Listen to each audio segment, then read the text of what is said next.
नर्मदे हर। तो दोस्तों, आज हम ये वीडियो बनाने वाले हैं नर्मदा परिक्रमा के नियमों के बारे में। काफ़ी लोगों की रिक्वेस्ट थी कि मैं नर्मदा परिक्रमा के जो नियम होते हैं उसके बारे में एक वीडियो बनाऊं। नर्मदा परिक्रमा के अनुभव के बारे में भी वीडियो बनाने की रिक्वेस्ट आई हैं और सवाल जवाब का भी एक वीडियो होगा। और उसके बाद में एक वीडियो बोला है मुझसे कुछ लोगों ने कि क्या क्या लेके चलना चाहिए, उसके बारे में भी बनाऊं। हालांकि ये वीडियो ऑलरेडी अवेलेबल हैं कुछ लोगों के, लेकिन ठीक है, फिर भी मैं एक वीडियो बनाऊंगा। तो आज का वीडियो है वो है नर्मदा परिक्रमा के नियमों के बारे में। अब ये नियम किसने बनाए और क्या ये नियम मानना चाहिए, कौन से नियम मानना ज़रूरी हैं। देखिए, नियम जो हैं वो हमारे ऋषि मुनियों ने जब परिक्रमा करते थे वो तो अपने अनुभव के आधार पर उन्होंने धीरे धीरे नियम बताए हैं। और धीरे धीरे जैसे परिक्रमा का स्वरूप बदलता है तो कभी कभी क्या है कि जो नियमों में शुरू में नियम बोल दिए जाते हैं वो नियम भी बदल जाते हैं, लेकिन कुछ चीज़ें हैं जो नहीं बदलती हैं।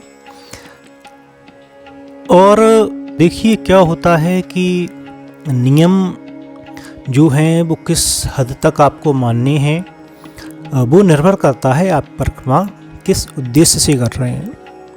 अब मैंने देखा है लोगों को, कुछ लोग ऐसे भी होते हैं जो परिक्रमा केवल एक यात्रा की तरह करते हैं, अपने अनुभव के लिए करते हैं। उनमें से कुछ लोग होते हैं जो कि पूजा पाठ भी नहीं करते हैं, ध्यान करते हैं कोई नहीं करता है, वो अपनी यात्रा के तौर पर लेते हैं। कुछ लोग होते हैं जो कि परिक्रमा करते हैं, सुबह शाम पूजा पाठ करते हैं वो मैया का, लेकिन उसके अलावा बाकी नियम जो होते हैं, खासकर आध्यात्मिक नियम, उनका महत्व उनके लिए ज़्यादा नहीं होता है। वो बाकी की फिर जो है वो यात्रा के तौर पर लेते हैं। तो कुछ लोग होते हैं जो कि परिक्रमा को आज भी तपस्या के रूप में लेते हैं और अधिक से अधिक कोशिश करते हैं कि सारे जो भी संभव है वो नियमों का पालन कर पाएँ। अब एक बात है, देखिए, कुछ लोगों को देखा है कि जैसे ही आप कठिन परिक्रमा की बात करते हैं तो कुछ लोग सीधे ही बोल देते हैं कि ये तो हो ही नहीं सकता। ऐसे आप बोलें कि आप सच बोलिए, कोशिश करिए कि भाई घर से दूर रहें, घर की समस्याएं जो भी हैं, भौतिक चीज़ें छोड़ के आए, उनसे दूर रहिए। तो कई लोग सीधे बोल देते हैं कि ये तो हो ही नहीं सकता। तो अगर कोई ये मानता है कि वो तो हो ही नहीं सकता माने बोलते कोई नहीं कर सकता। तो अगर उनका ये परसेप्शन ही है कि कोई ही नहीं कर सकता, वो यहाँ बैठे बैठे ही सबके बारे में फैसला सुना देते हैं, तो भाई ऐसे लोगों को जैसे परिक्रमा करनी है वो करें। वो फिर बात ही अलग हो जाती है। तो परिक्रमा के नियम कहाँ से आएंगे उनके लिए फिर। तो परिक्रमा जो है वो एक आध्यात्मिक भी है और धार्मिक भी है। तो हमें कोशिश करना चाहिए कि ज़्यादा से ज़्यादा हम अच्छे से कर पाएँ। तो देखिए, एक एक करके पहले देख लेते हैं कि परिक्रमा के नियम जो अभी तक हैं वो कैसे ड्राफ्ट हुए हैं और फिर उन्हें रीअरेंज करके थोड़ा थोड़ा उसके बारे में बात करेंगे। सबसे पहले हम जब परिक्रमा शुरू करते हैं तो परिक्रमा आरंभ करने के पूर्व नर्मदा जी में संकल्प करना होता है हमें। तो संकल्प करें और अगर संभव हो तो कुछ जो है कन्या ब्राह्मण भोजन कराएं। अब होता क्या है कि अगर आपने अमरकंटक या ओमकारेश्वर से परिक्रमा शुरू की तो कन्या भोजन की व्यवस्था नहीं हो पाती है। कई बार कुछ लोग हैं जो पैसा ले लेते हैं, बोलते हैं हम करा देंगे। उससे अच्छा है आप अपने हाथ से अगर कुछ करा पाएँ तो ज़्यादा बेहतर है। अगर कुछ नहीं होता है तो एक आसान तरीका ये होता है कि आप मिठाई ले लीजिए। तो दुकानें जो होती हैं, दुकानों की उनकी बच्चियां होती हैं दुकानदारों की, तो आप 1, 2, 5 आपको जो भी मिल जाए उन्हें आप एक एक मिठाई खिला दीजिए और 10-10 रुपये या जो भी आपकी क्षमता के अनुसार दक्षिणा दे दीजिए। पैर छूना है आप पैर छू सकते हैं अपनी धर्म संस्कृति के अनुसार, और वो काफ़ी होता है। आप अगर बिठाकर नहीं करवा पा रहे हैं घाट पर तो इतना भी हो जाता है और उससे हमारा काम में वो हो जाता है। देखिए, दूसरा होता है उसके बाद में कि जब परिक्रमा हम शुरू करते हैं संकल्प लेने के बाद, तो नर्मदा जी का जल हमें हमेशा अपने साथ रखना होता है। तो एक छोटी शीशी में अधिकतर लोग करते हैं, 100-200 ml की मिलती हैं वहाँ पर, उसमें नर्मदा जी का जल भर लेते हैं, मैया का जल ले लेते हैं, वो हम अपने साथ रखते हैं। और वही जल जो है उसकी हम रोज़ाना हमें सुबह शाम जो है वो पूजा पाठ करना होता है, ध्यान करना होता है। अब उसके साथ में क्या होता है कि कभी कभी तो हम क्या होता है कि मैया के किनारे पर होते हैं। जब आप किनारे पर हैं तो आप क्या कर सकते हैं कि लोग बोलते हैं कि तो फिर क्या करें, मैया की पूजा करें या जल की पूजा करें। देखिए, महत्वपूर्ण तो ये है कि आप अगर किनारे पर हैं तो मैया की ही पूजा करें, लेकिन लोग जो है जिसकी पूजा करते हैं जल की और तस्वीर लेके चलते हैं वो उनकी पूजा करना पसंद करते हैं। तो उसका एक वर्कअराउंड ये होता है कि आप मैया के किनारे पर बैठें, वहीं पर अपनी तस्वीर और पूजा सामग्री और जल है वो भी रख लें और एक साथ में दोनों की आरती, संध्या बंदन, पूजा सब हो जाता है। तो एक तरीका ये होता है। उसके बाद में आपको, अगर आप किनारे पर हैं मैया के, जिस दिन भी आप किनारे पर रुकने को आपको मिल जाता है तो उस दिन आपको मैया में ही स्नान करना होता है, आपको नर्मदा जी में ही स्नान करना होता है। और जलपान जो है, जल भी मैया का ही पीना होता है। तो जब भी मैया के किनारे से चलें, आप कोशिश करें कि जल जो है जब भी अपने कमंडल में जल मैया में से भर लें। उसके लिए आप जो है एक सूती कपड़ा भी उपयोग कर सकते हैं। कहीं कहीं अगर आपको लगता है कचरा वगैरह डला हुआ है तो आप कपड़े से छान कर जल भर सकते हैं, आप ऐसा भर सकते हैं, वो आपके ऊपर है। स्नान, देखिए स्नान आपको ब्रह्म मुहूर्त में ही करना होता है, सुबह शाम करना होता है। शाम को आप नहीं कर पाते हैं, अगर ज़्यादा सर्दी है, व्यवस्था सही नहीं है, कोई बात नहीं, सुबह तो करना ही होता है। और वो स्नान आपको ब्रह्म मुहूर्त में करना होता है। ब्रह्म मुहूर्त कब होता है? देखिए, ब्रह्म मुहूर्त एक मोटा मोटा आप लेके चलेंगे, करीब करीब सुबह 4 बजे से लेके 5:30 बजे के आसपास तक माना जाता है। उस दौरान आप नहा लीजिए, जहाँ भी नहाए, किनारे पर हैं तो मैया में स्नान कर लीजिए। और मैया में स्नान करें तो याद रखिए कि मैया के अंदर आपको नहीं जाना है, मैया के पानी के जल के बाहर बैठकर आपको नहाना है। बाहर बैठकर आप कमंडल जो है अपना, उससे जल लीजिए, मैया में से अपने ऊपर डालिए। इस तरह से आपको नहाना है। साबुन वगैरह लगाना वर्जित होता है, तो आप अपने ऊपर पानी डाल लीजिए आपको और नहाना हो जाता है। और मैया में आपको किसी भी प्रकार के कोई भी कपड़े ना साबुन के साथ ना ही बिना साबुन के धोना है, ये याद रखिए। मैया की जल में, मैया की धारा में, मैया के जो पानी होता है, जो नदी का पानी होता है, उसमें आपको नहीं धोना है। अब कोई बोलेगा कि भाई आप कहीं रुके हुए हैं, वहाँ भी जेट पंप से या हेड पंप से उन्हीं का ही पानी आ रहा है, तो क्या उससे भी नहीं? देखिए, वो तो फिर संभव नहीं होता है। वहाँ पे आप कपड़े धो लीजिए, लेकिन आप जब धारा में हैं तो वहाँ पर आपको कपड़े नहीं धोना है। तो आपको ब्रह्म मुहूर्त में स्नान करना है, और जो है ब्रह्म मुहूर्त में आप स्नान कर लीजिए। और उसके बाद आपकी पूजा पाठ कोशिश करिए कि वो सूर्योदय के पहले पहले हो जाए। सूर्योदय जो लगभग आपका 7 बजे के आसपास होता है। अगर आप ने जो है परिक्रमा देव उठनी 11 से या उसके आसपास, दशहरा के आसपास उठाई है, तो उसके बाद में अधिकतर लोग जो है 4 महीने 5 महीने में कर लेते हैं। तो गर्मी आती है धीरे धीरे, तो सूर्योदय का समय नीचे होता है, लेकिन लगभग मोटा मोटा आप मान लीजिए कि 7 बजे के आसपास होता है। तो आपके लिए पर्याप्त समय मिल जाता है अगर आप ब्रह्म मुहूर्त में नहाते हैं तो पूजा पाठ करने का।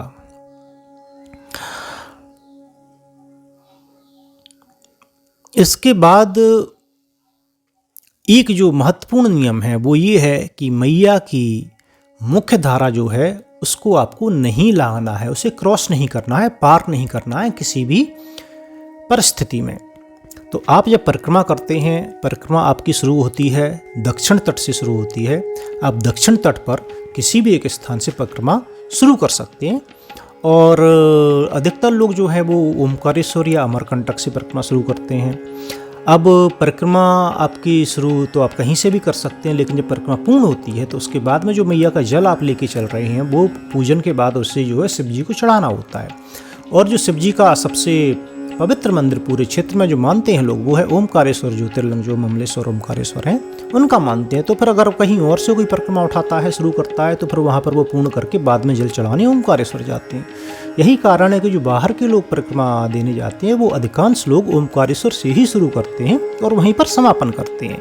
लेकिन जो किनारे के लोग रहने वाले हैं, उत्तर तट या दक्षिण तट के, तो वो लोग ये करते हैं कि अगर कोई उत्तर तट का है तो वो नाव से या पुल से पार करके आसपास का दक्षिण तट पर आ जाते हैं, कहीं वहाँ से शुरू कर देते हैं। दक्षिण तट वाले अपने ही आसपास से शुरू कर देते हैं और वहीं पर समापन करते हैं। उसके बाद में वो फिर जो है जल चढ़ाने ओमकारेश्वर जाते हैं। तो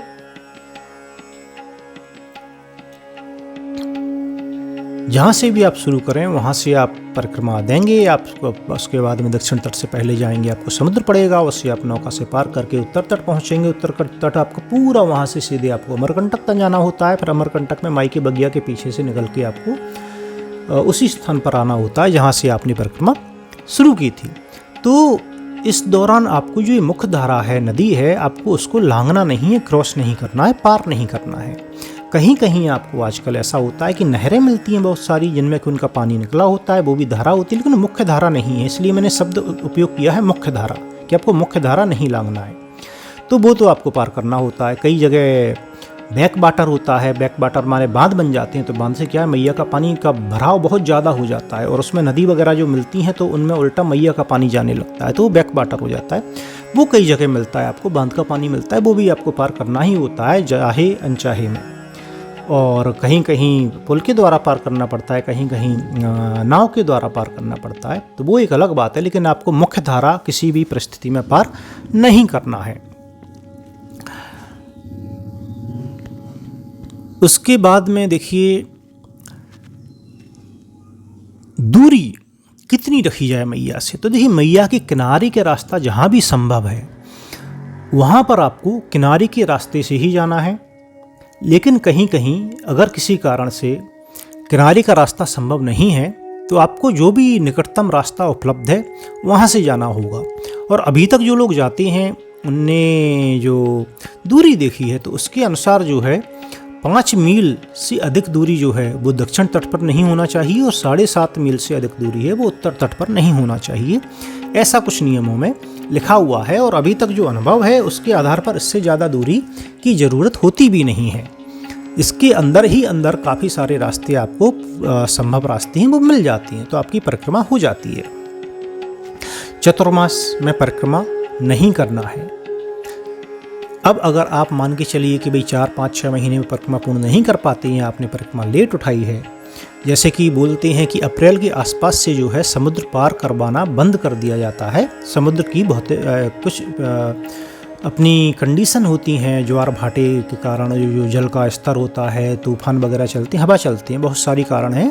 तो उसके कारण बोला जाता है कि अप्रैल के महीने के बाद से जो है वहाँ पर नाव से समुद्र पार कराना बंद कर देते हैं वो लोग। तो मान के चलिए आप ऐसे परिक्रमा उठाते हैं कि आप वहाँ तक नहीं पार कर पाते हैं, या फिर आप जो है जब भी उठाते हैं आप देव सोनी एकादशी तक आपकी परिक्रमा पूर्ण नहीं होती है। उस स्थिति में क्या होता है कि देव सोनी एकादशी से देव उठनी एकादशी तक का जो वक्त होता है उसमें आपको परिक्रमा बंद कर देनी पड़ती है। इसका धार्मिक आधार भी है कि भगवान विष्णु है वो शयन के लिए चले जाते हैं और नदी में भी काफ़ी पानी बढ़ जाता है और काफ़ी सारे रास्ते हैं, आसपास गांव हैं वो जलमग्न हो जाती हैं और ये पानी कभी भी रातों रात बढ़ सकता है, जो कि काफ़ी खतरनाक है। तो इसके लिए आपको परिक्रमा नहीं देनी है। अब नहीं देनी है परिक्रमा तो क्या करना है, तो आपको चतुर्मास जो है वो काटना होती है, उसमें आप घर नहीं जा सकते। देखिए आपको जो है आपने जब परिक्रमा उठाई थी, आप संकल्प लिया था, तभी आप साधु बन जाते हैं, साधु के नियम आप पालन करते हैं, तो उस दौरान भी आपको घर में नहीं जाना है, ग्रस्त नहीं होना है वापस से। आपको मैया का ध्यान करना है, भगवान का ध्यान करना है, भजन करना है, हमारे धार्मिक ग्रंथ जो हैं उनका अध्ययन करना है और साथ साथ में जो है सेवा भी करनी है। तो किसी आश्रम में या मंदिर में आप कहीं भी रुक सकते हैं और उनसे पूछ लीजिए कि आपको क्या सेवा कार्य करना है, तो आप वहाँ रहकर वो सेवा कार्य करते रहिए, अपना भजन पूजन ध्यान करते रहिए और अपना समय भगवान के ध्यान में व्यतीत कीजिए। साथ में क्या लेके चलें, देखिए साथ में कुछ सामग्री आपको लेके चलनी होगी, लेकिन बहुत ही कम से कम जो ज़रूरत की चीज़ें केवल आपको वही लेके जानी है। कपड़े केवल आपको 2 जोड़ी लेकर जाने होते हैं, एक पहनना है, एक रखना है, अगले दिन वो पहनना है, धुलना है।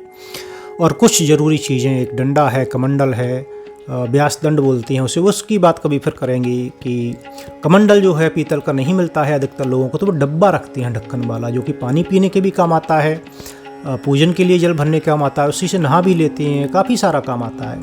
उसमें सामग्री भी रख सकते हैं आप। उसके अलावा बाकी जो है आप अपनी दवाइयाँ रख लीजिए, कुछ ज़रूरी हैं। सोने के लिए देखिए मैट जो है, लोग योगा मैट जैसे होते हैं उस टाइप से अलग अलग तरह से आती हैं। आप आश्रम ओमकारेश्वर से करते हैं तो आपको अधिकतर फ्री में भी वो लोग दे देते हैं, तो आपको वो रख लीजिए, तो वो नीचे कंकड़ पत्थर वाले जगह पर भी सोएंगे तो आपको उससे समस्या नहीं होगी।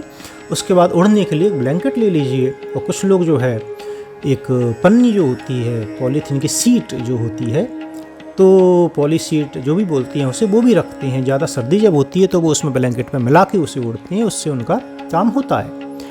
और अगर आप ये नहीं रखना चाहते हैं, आप स्लीपिंग बैग अफोर्ड कर सकते हैं या आपके पास है या आप वो लेके चलना चाहते हैं तो आप स्लीपिंग बैग ले लीजिए, तो आपका दोनों का काम करेगा, बिछाने का भी ओढ़ने का भी।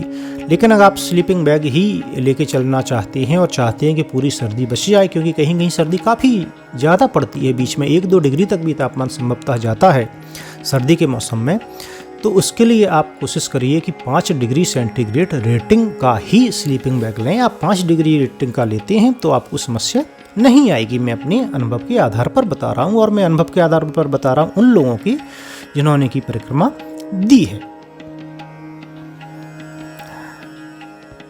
तो बहुत ही कम से कम जो सामग्री की जरूरत होती है वही लेकर चलना है आपको।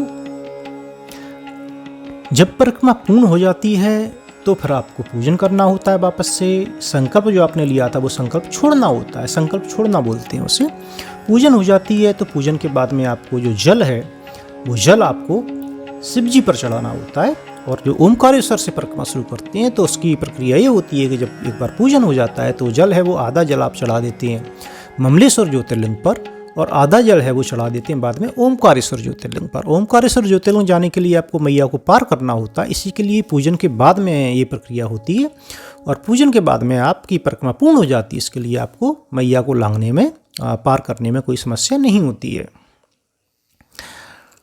अब उसके बाद में फिर आप को जो है कन्या ब्राह्मण भोज भी ऐसा हमारे धर्म बोलते हैं कि आपको कराना चाहिए। फिर से वही विधि है, आप वहाँ चाहें तो करा सकते हैं, नहीं करा पाते हैं तो 1, 2, 5 कन्या को लेके उनको कुछ मीठा खिला दीजिए, दान दक्षिणा दे दीजिए। और फिर उसके बाद में आप चाहें तो आप जहाँ पर भी है आपका घर है आप वहाँ जाके वहाँ पर करा सकते हैं भोज वगैरह, अगर आपकी इच्छा है तो अपनी क्षमता के अनुसार कुछ दिन बाद, तो वो आप बड़े रूप में करा सकते हैं। लोग बाग अलग अलग लोग हैं जो अभी तक मैंने देखा है वो कुछ न कुछ धार्मिक आयोजन भी करते हैं। कोई लोग घर जाके उसे, क्योंकि ये बहुत कठिन एक परिक्रमा होती है तो उसको एक उत्सव का रूप देते हैं। वो कोई भागवत कथा कराता है, कोई नर्मदा पुराण से पुराण कराता है, और उसके बाद में फिर वो भोज वगैरह कराते हैं। ब्राह्मण भोज होता है इसमें कि कन्या भोज भी हो जाता है, आपके जो है प्रियजन होता है उनका भी भोज हो जाता है उसमें। तो वो आप अपने अनुसार देख लीजिए आपको जो भी करना है। आप चाहें तो एक कन्या को भी करा सकते हैं, मिठाई खिला के दक्षिणा दे सकते हैं, आपका उसमें भी हो जाता है। इसके बाद देखिए कुछ नियम ऐसे होते हैं जो कि मानना चाहिए, लेकिन आप अपने खुद की परिस्थिति के अनुसार लोग बाग उन्हें करते हैं। व्यर्थ के बाद विवाद में ना पड़ें, पराई निंदा ना करें, चुगली ना करें, वाणी का संयम है वो बनाए रखें, बहुत आवश्यक है। सदा सत्यवादी रहें, सच बोलें, फालतू की बातें ना करें। अगर समय है तो भगवान का ध्यान करें, भगवान का भजन करें। और उसके बाद भी अगर आपके पास समय बचता है तो धार्मिक ग्रंथ जो होते हैं हमारे उनका अध्ययन करिए। वो आपके ऊपर है कि आप नर्मदा पुराण पढ़ते हैं या कोई वेद पढ़ना चाहते हैं, आप कोई पुराण अलग दूसरा पुराण पढ़ना चाहते हैं, आप भगवत गीता का अध्ययन करना चाहते हैं, आप रामायण का अध्ययन करना चाहते हैं, वो आपके ऊपर है। परिक्रमा में अच्छा इसके बारे में बाद में आएंगे। कोई अगर आपको रास्ते में बुलाता है, कोई चाय के लिए बुलाता है, कोई ऐसे ही बुलाता है, कोई बोलता है जल पी लीजिए, चाय पी लीजिए, भोजन कर लीजिए, तो आप ज़रूर रुकें। कोई दान दक्षिणा देने के लिए बुलाता है तो आप ज़रूर रुकें। आपको दान की ज़रूरत नहीं है, नहीं लीजिए, विनम्रता से मना कर दीजिए। जल पी सकते हैं तो जल पी के आगे चले जाइए। कोई चाय के लिए बुलाता है, आप चाय पी चुके हैं या नहीं पीते हैं, विनम्रता से मना कर दीजिए, रुकिए, 2 मिनट बात करिए, जल पी सकते हैं जल पीजिए, आगे चल दीजिए। लेकिन रुकिए ज़रूर, क्योंकि वो मैया के भक्त हैं, वो भक्तिपूर्ण भाव से आपको बुला रहे हैं, तो ये हमारा कर्तव्य बनता है कि हम वहाँ कम से कम 2 मिनट 5 मिनट के लिए ज़रूर रुकें, थोड़ा सा वार्तालाप कर लीजिए और फिर आगे चल दीजिए।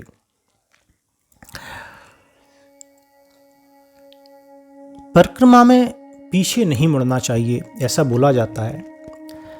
अब एक बार मैंने एक वीडियो में भी बात की थी इसके ऊपर कि वो अलग अलग लोगों का अलग अलग मानना होता है। कोई बोलता है पीछे मुड़कर ही नहीं देखना चाहिए, कोई बोलता है कि जिस रास्ते पर जा रहे हैं उसी पर पीछे वापस नहीं आया जाता है, कोई वस्तु छोड़ देते हैं तो भी नहीं आया जाता है, कोई बोलता है कि मंदिर के दर्शन के लिए भी पीछे नहीं आया जाता है वापस। लेकिन परिक्रमा में आपको जगह जगह ऐसी जगह मिलेंगी जहाँ पर कि आपको उसी रास्ते पर वापस आना पड़ेगा। कई बार ऐसा होता है कि जहाँ आप रुकते हैं वहीं से रास्ता दूसरा जाता है, तो कुछ दूरी तक आपको उसी रास्ते पर वापस जाना होता है। तो मेरा ये मानना है इस पर कि भाई आपको वापस नहीं जाना चाहिए जब तक कि अत्यधिक आवश्यक ना हो। तो आप देख लीजिए परिस्थिति के अनुसार और कोशिश करिए कि आपको ये जो है वो कम से कम करना पड़े। तो जिस रास्ते पर जा रहे हैं आप उस पर वापस ना लौटें या दूसरे रास्ते से लौटें। बहुत ज़्यादा अत्यधिक आवश्यक ना हो, फालतू में तो नहीं ही कीजिए कि बेमतलब में ही चले गए और पता है कि वापस लौटना पड़ेगा फिर भी लौट रहे हैं, वो ठीक नहीं है। कम से कम वानप्रस्थी का व्रत जो होता है, वानप्रस्थ व्रत जो होता है उसका पालन करें, ब्रह्मचर्य का पूर्ण रूप से पालन करें। तो ये जो है वो वही आ जाता है कि अब सारी चीज़ें आपको पता है कि भाई आप देखिए आपने संकल्प ले लिया तो आप साधु हो गए। उस दिन से आप साधु हो गए, उस दिन से आपको घर से, परिवार से, दुख से, सुख से, संसार से, किसी चीज़ से मतलब नहीं है। आपको मतलब है तो केवल और केवल भगवान से मतलब है। अब भगवान से मतलब है और आप परिक्रमा जो करते हैं वो भगवान पर भरोसा करके करते हैं। तो इसके लिए एक नियम बोलता है कि आपको पैसे या धन लेकर नहीं चलना है, भगवान पर ही आपको पूर्ण विश्वास करके चलना है। वही आपकी रहने की, खाने की व्यवस्था करेगा। अब एक और चीज़ आती है दान की। तो कुछ लोग बोलते हैं कि दान लेना चाहिए, कुछ लोग बोलते हैं दान नहीं लेना चाहिए। देखिए दान का दोनों चीज़ें हैं कि ये जो पैसे नहीं लेके चलना चाहिए, नियम इसलिए ही है कि भाई आपको भगवान पर पूर्ण विश्वास हो कि भगवान ही आपकी रक्षा करेंगे, भगवान ही आपके भोजन की व्यवस्था करेंगे, वही सब कुछ करेंगे, आप केवल उनके सहारे चल रहे हैं। अब तो आप पैसे लेके नहीं चलते हैं। आप मान लीजिए कि भाई आपको किसी दिन भोजन समय से नहीं मिलता है, भोजन देरी से मिलता है, तो फिर कुछ लोग क्या करते हैं कि पैसे लेके चलते हैं, वो नाश्ता वगैरह कर लेते हैं। तो भाई देखिए ये अपने अपने ऊपर है कि आप अगर यात्रा के रूप में, स्वरूप में देखना चाहते हैं तो ठीक है, आप कर सकते हैं, पैसे लेके भी चल सकते हैं। लेकिन अगर आप सही में इसे आध्यात्मिक तरीके से देखना चाहते हैं तो आपको पैसे नहीं लेके चलना है। भूखे हैं तो थोड़ा सा भूखे रहिए, थोड़ा सा शरीर को कष्ट दीजिए, भाई एक लेवल तक तो आप दे ही सकते हैं। आप देख सकते हैं ना कब तक आपको बहुत ज़्यादा समस्या नहीं हो रही है। तो मेरा तो ये मानना है कि आप भगवान पर भरोसा करके परिक्रमा दीजिए, आप कुछ मत लेके जाइए। आप दान में भी पैसा बहुत ही लिमिटेड लीजिए, या लेते भी हैं तो उसका उपयोग कम से कम खरीद के खाने के लिए मत कीजिए, मत खाइए खरीद के। भगवान आपकी वास्तविकता में आपका ध्यान रखते हैं और वो आपको ये एहसास होगा कि भगवान आपकी सारी व्यवस्थाएं कर देते हैं। तो अगर संभव हो कोशिश करिए, आपका शरीर साथ देता है कि आप अपना पैसा लेके नहीं चलें और जहाँ भी आपको जो भी मिलता है वही ग्रहण करें। जो भी दान मिलता है, खाने पीने की वस्तु अगले दिन के लिए भी मत रखिए, अगले दिन के लिए भगवान फिर से व्यवस्था करेगा। तो अगर ज़्यादा भी मिलता है तो उसे वापस से दान कर दीजिए। बिस्किट वगैरह जैसे मिलते हैं, ज़्यादा पैकेट हो जाते हैं, उसी दिन आप दूसरे बच्चों को दे दीजिए। जितना खा सकते हैं उसी दिन के लिए रखिए। और पैसा भी अगर आपको दान मिल जाता है ज़्यादा तो आप रख लीजिए, बाद में कन्या भोज के लिए लगा दीजिए, जो कि मैंने किया है। लेकिन उस पैसे से खरीद के खाने के लिए मत कीजिए। कि सुबह कई लोग क्या करते हैं कि परिक्रमा में निकलते हैं, उन्हें पता है कि बहुत सारा चलना है, तो सुबह नाश्ता कर लिया, अगर होटल मिल गया तो अच्छी एनर्जी आ जाएगी, चल देंगे। तो मेरा तो ये पर्सनली ये मानना है, फिर आपके ऊपर है कि ऐसा मत करिए, इंतज़ार करिए, भगवान आपकी व्यवस्था करेगा। और अगर कभी देर भी हो जाती है तो यही तो परिक्रमा की खासियत है, भगवान की भाई जो करता है व्यवस्था, कि आपको कमजोरी फील नहीं होने देगा, आपको ऐसा नहीं लगेगा कि आप लैक ऑफ एनर्जी है, कि भाई आपने कुछ खाया नहीं है, चाय भी नहीं पी है तो भी आपको ऐसा लगे कि अब कैसे चलेंगे, आपको पता ही नहीं चलेगा। और वही तो आप अनुभव करने आए हैं। तो भगवान पर भरोसा कीजिए और चल दीजिए परिक्रमा पर। आप अगर सही से ये जो कुछ नियम हैं उनका पालन करते हैं तो यकीन मानिए कि आपको बहुत सारे अनुभव भी होंगे और बहुत सारी अनुभूति भी होंगी। हो सकता है मैया आपका बीच बीच में थोड़ी सी परीक्षा ले, तो वो परीक्षा तो देखिए कोई भी लेगा ही। अगर कोई आपकी सहायता करना चाहता है तो परीक्षा तो ज़रूर लेगा, मेरा ये मानना है। तो उससे डरिए मत और जितना संभव हो उतना कोशिश कीजिए। अगर आप परिक्रमा को थोड़ा सा तपस्या का रूप देना चाहते हैं, तपस्या का मतलब ये होता है थोड़ा सा तपना होता है उसमें। अगर आपको गर्मी की आदत नहीं है तो थोड़ा सा और चलना होता है, आपको चलने की आदत नहीं है तो और चलना होता है, आपको भूखे रहने की आदत नहीं है तो कोई बात नहीं, थोड़ा सा भूखा रहना होता है उसके लिए। भूखे भी जब चलेंगे तो वो एक तपस्या का रूप बन जाता है, देखिए।